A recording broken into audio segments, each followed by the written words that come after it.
అత్యుత్తమ ప్లేస్మెంట్స్ తో ఎంఎన్సీ కంపెనీలలో ఉద్యోగమే లక్ష్యమా? ఇంజనీరింగ్ చదవాలనే మీ పిల్లల కలని కేజీ రెడ్డి కాలేజ్ తో నిజం చేసుకోండి. ఫిరాయింపుదారులకు సంబంధించి హైకోర్టు ఇచ్చినటువంటి మార్గదర్శకాలను పక్కదారి పట్టించడానికి ఇద్దరు ఎమ్మెల్యేల మధ్య ఒక గొడవ, దాడులు, మాటల యుద్ధాలు. ఎందుకలా? ఏం జరుగుతోంది? డైవర్షన్ పాలిటిక్స్ పెద్ద చరిత్ర ఉంది. దాదాపుగా నీలం సంజీవ్ రెడ్డి కాలం నుంచి కూడా డైవర్షన్ పాలిటిక్స్ ఉన్నాయి. ఈ డైవర్షన్ పాలిటిక్స్కు గురువు ఎవరు అంటే తెనాలి రామకృష్ణుడు. ఆయన ఏమంటాడంటే ఒక గీతను ముట్టుకోకుండా దాన్ని చిన్నగా చేయాలంటే పక్కన పెద్ద గీత గీయాలి.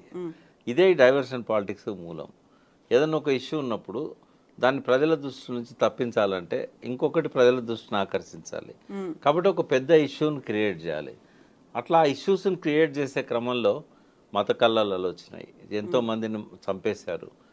ఈ డైవర్షన్ పాలిటిక్స్ కోసమే తమ సీట్ని కాపాడుకోవడానికి థ్రెట్ వచ్చినప్పుడు చాలా చేశారు. ఇట్లాంటి ఎలక్ట్రానిక్ మీడియా వచ్చినాక ఎక్కువ ఎక్స్పోజ్ అవుతున్నాయి. అంతకుముందు కూడా ఉన్నాయి, కానీ అప్పుడు ప్రింట్ మీడియా కాబట్టి పెద్దగా ఎక్స్పోజ్ కాలే. ఇప్పుడు ప్రజలు చూస్తున్నారు, బాడీ లాంగ్వేజ్ని అర్థం చేసుకుంటున్నారు. కొంతమంది విఘ్నులైన వాళ్ళకు పాలిటిక్స్ని క్లోజ్గా అబ్జర్వ్ చేసుకునే వాళ్ళకి తెలిసిపోతుంది వీడు పక్కదారి పట్టేయడానికి ఇష్యూ తీసుకొచ్చాడు అని. అయితే ఇవి మొదటి నుంచి ఉన్నాయి చరిత్రలో. అయితే నిజాయితీగా ప్రజల పట్ల ఒక ప్రేమ మమకారం ఉండి పాలన చేసే వాళ్ళకి డైవర్షన్ పాలిటిక్స్ అనేటివి ఉండవు. బట్ తను చేసిన తప్పులను కప్పిపుచ్చుకోవడానికి, ప్రజల దృష్టిని మళ్లించడానికి కొంతమంది ఇటువంటివి చేస్తూ ఉంటారు.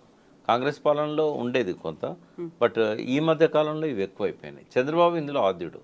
ఆయన కూడా ఏంటంటే ఎప్పుడైనా తను తెలియచేసినా ఒకటి తప్పు జరిగినప్పుడు దాన్ని వెంటనే ప్రజల దృష్టి నుంచి తప్పించడానికి ఇంకో ఇష్యూ ముందు పెట్టేవాడు. రాజశేఖర రెడ్డి ఏమో చాలా తెలివిగా పెట్టేవాడు, అది అర్థం చేసుకునే పరిస్థితి ఉండేది కాదు. కానీ వెంటనే అది ఇంపార్టెంట్ ఇష్యూ అని చెప్పి ప్రజలు కూడా ఫీల్ అయ్యేవాళ్ళు. టీఆర్ఎస్ పాలనలో అటువంటి అవసరం కేసీఆర్కి అయితే రాలేదు. ఎప్పుడు కూడా ఆయన డైవర్షన్ పాలిటిక్స్ చేసిన ఉదాహరణలు అయితే నాకు గుర్తులేవు. ఏమైనా ఎవరంటే చెప్పాల్సిందే. బట్ ఇప్పుడు రేవంత్ రెడ్డి వచ్చినాక ఇది బాగా అయిపోయింది. ఆయన వచ్చిన 9 నెలల్లోనే డైవర్షన్ పాలిటిక్స్ చాలాసార్లు జరిగినాయి. అంటే ప్రజల దృష్టిని మళ్లించాలి, వాగ్దానాలు హామీలు విఫలమవుతున్నప్పుడు ఇవన్నీ కూడా ఆయన తీసుకొస్తున్నాడు. ఆయన మాటల్లో ఉంటుంది, అది ఆయన ఎమ్మెల్యేల ద్వారా చేయిస్తున్న కార్యక్రమాల్లో కూడా ఉంటుంది. అసెంబ్లీలో కూడా జరుగుతూ ఉంది ఆ డైవర్షన్ పాలిటిక్స్ అనేటి. అందులో అబద్ధాలు చెప్పడము, డిస్టార్ట్ చేయడం కూడా డైవర్షన్ పాలిటిక్స్లో భాగమే. సభ దృష్టిని తప్పించడం ఇదంతా కూడా.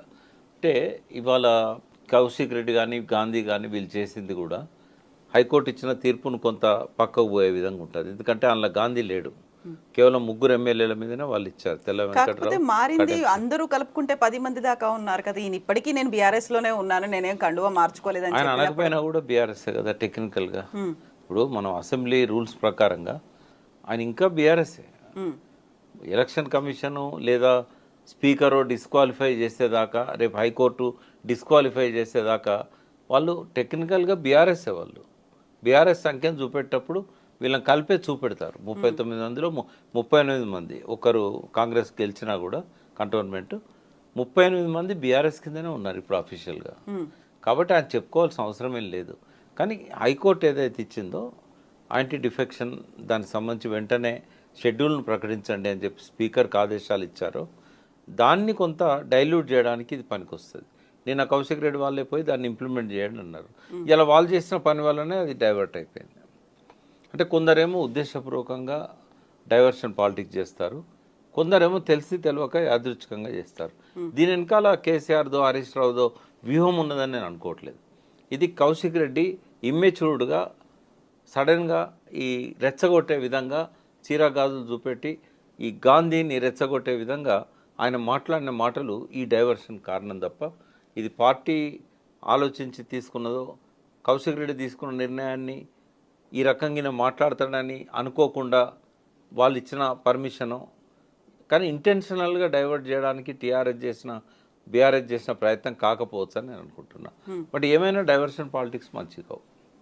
నేరుగా ప్రజలతో విషయాలు చెప్పగలగాలి, ఎడ్యుకేట్ చేయగలగాలి. కానీ అంటే మనల్ని ఏమంటారంటే వీళ్ళు ఎప్పుడో శతకాల మనుషులు ఇట్లా మాట్లాడుతున్నారు, ఈ రోజుల్లో ఇట్లా జరుగుతుందా అనేది కూడా కామెంట్స్ వస్తాయి కింద. కానీ కోరుకుంటున్నాం అప్పుడు ఎందుకు మాట్లాడలేదు, ఇప్పుడే ఎందుకు మాట్లాడుతున్నారు అనేది. అదే వీళ్ళకి ఎక్కడిది అర్హత, వీళ్ళు ఇదే తప్పు చేశారు కదా, ఇట్లాంటివన్నీ వస్తున్నాయి. అప్పుడు ప్రకాష్ గారు ఎందుకు రెస్పాండ్ అవ్వలేదు, అప్పుడు ఎందుకు కవిత ప్రశ్నించలేదు, ఇవే అవును, మాటలు వస్తాయి ఇవన్నీ కదా. వస్తే వాస్తవమే. బట్ మా లిమిటేషన్స్ అంతే. ఇప్పుడు ఎవరి లిమిటేషన్స్ వాళ్ళకు ఉంటాయి. నాకున్న లిమిటేషన్ ఏంటంటే నేను గవర్నమెంట్లో భాగమై ఉన్నా. ఒకవేళ భాగంగా లేకపోతే నేను మాట్లాడేవాడిని. భాగంగా ఉన్నప్పుడు మీడియా ముఖంగా మాట్లాడలేము. వాళ్ళకి చెప్పగలుగుతాం ఇది తప్పు, ఇది కరెక్ట్ కాదు, ఇట్లా మార్చుకోవాలి. కానీ మీడియా ముఖంగా మాట్లాడితే ఏమైందంటే అది వైలేషన్ చేసినట్టు అవుతుంది. వాళ్ళు ఇచ్చిన స్వేచ్ఛను దుర్వినియోగం చేసుకున్నట్టు అవుతుంది.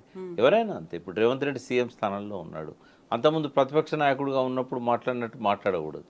బట్ ఆయన ఆ గీతం చెరిపేశాడు. ఇప్పుడు కూడా అదే భాష మాట్లాడుతున్నాడు. అది మంచిగా అనిపించదు. ఎవరికైనా కూడా తప్పు పట్టే విధంగా ఉంటుంది. డైవర్షన్ పాలిటిక్స్ వల్ల తాత్కాలికంగా ప్రజల కళ్ళను, ప్రజల దృష్టిని వాళ్ళు తప్పించగలుగుతారు, కానీ శాశ్వతంగా తప్పించలేరు. ఏవైనా విషయాలు ప్రజల హృదయాల్లోకి ఒకసారి వెళ్ళినాయంటే తాత్కాలికంగా మీరు ఒక మేఘం అడ్డం వచ్చినట్టుగా తాత్కాలికంగా ఇష్యూని తీసుకొచ్చి ముందు పెడతారేమో, కానీ మళ్ళీ అది పైకి వస్తుంది, మళ్ళీ ప్రజల లోపల చర్చనీయాంశం అవుతుంది. కాబట్టి అది క్షణికానందమే కనుక తప్ప ఒక శాశ్వతంగా ప్రజల దృష్టిని మళ్లించడం అనేది సాధ్యం కాదు. ఎన్నో అంశాలు అట్లా వచ్చి తెరమరుగా అయితే అనుకున్నవి మళ్ళీ మేజర్ అంశాలుగా ముందుకు వచ్చిన సందర్భాలు గతంలో చాలా ఉన్నాయి. కాబట్టి అది ఎవరు అనుకున్నా కూడా ఇప్పుడు రేవంత్ రెడ్డి టెంపరీగా హైడ్రాని తీసుకొచ్చి రైతు భరోసానో లేకపోతే రుణమాఫీనో పక్కదారి పట్టిస్తా అనుకుంటే అది తప్పు.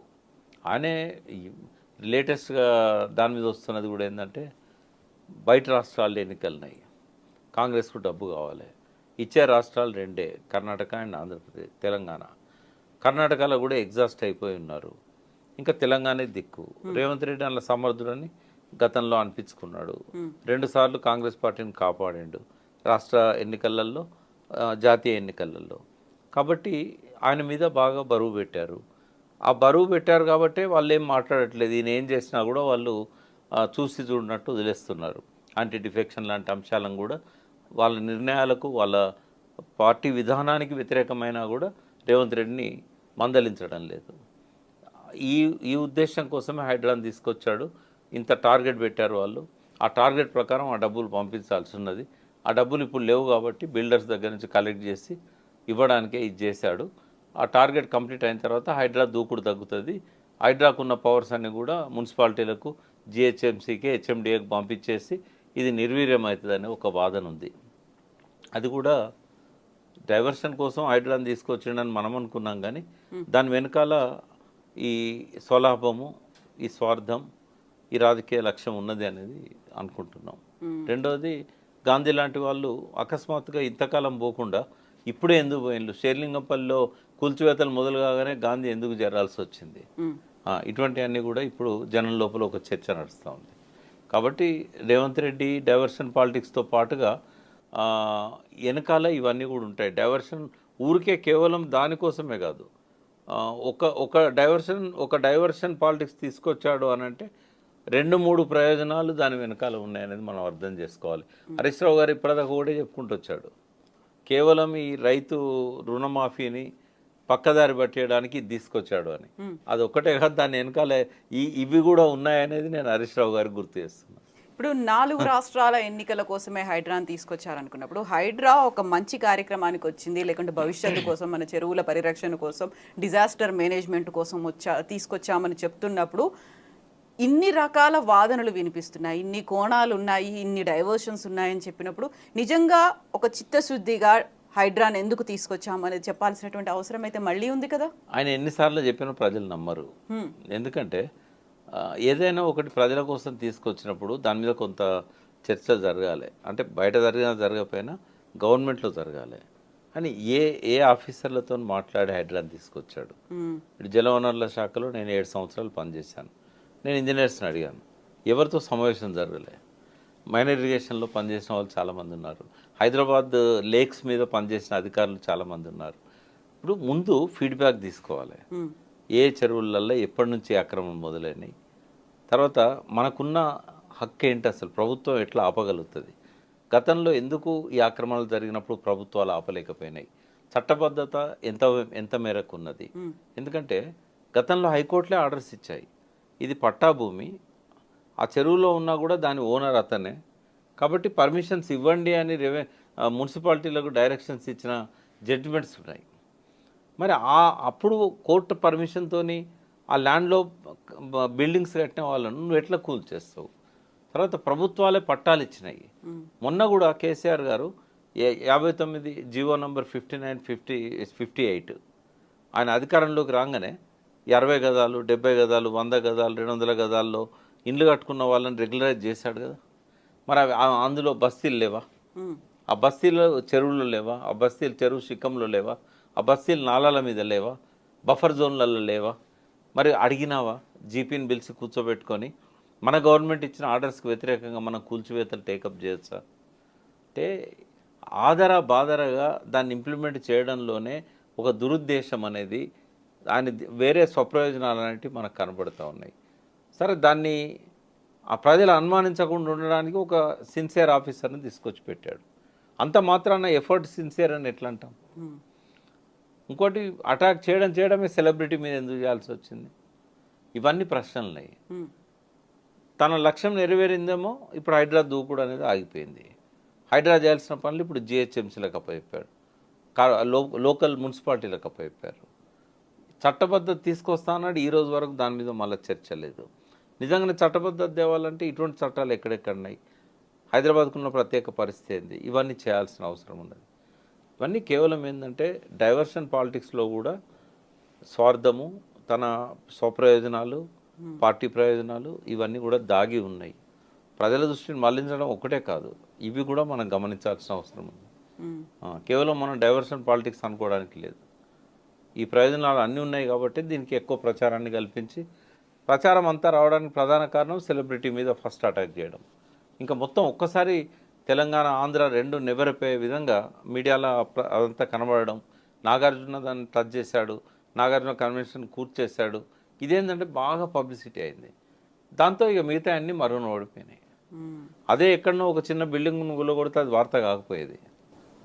ఇప్పుడు హైకోర్టు ఇచ్చినటువంటి గైడ్ లైన్స్ అనేవి ఉన్నవి. దానం నాగేందర్, కడియం శ్రీహరి, తెల్లం వెంకట్రావు, ఈ ముగ్గురికి సంబంధించి యాక్చువల్గా 4 వారాల గడువులో ఆల్మోస్ట్ ఒక వన్ వీక్ అనేది గడిచిపోయే స్టేజ్కి వచ్చినప్పుడు ఏం జరుగుతుంది, తెలంగాణలో రాజకీయాలు ఎలా అవుతాయని మీరు అనుకుంటున్నారు? అంటే డిస్క్వాలిఫై కాగానే ఎలక్షన్స్ వస్తాయి మళ్ళీ. బట్ ఎప్పుడు డిస్క్వాలిఫై చేస్తారనేది ఇంపార్టెంట్ ఇక్కడ.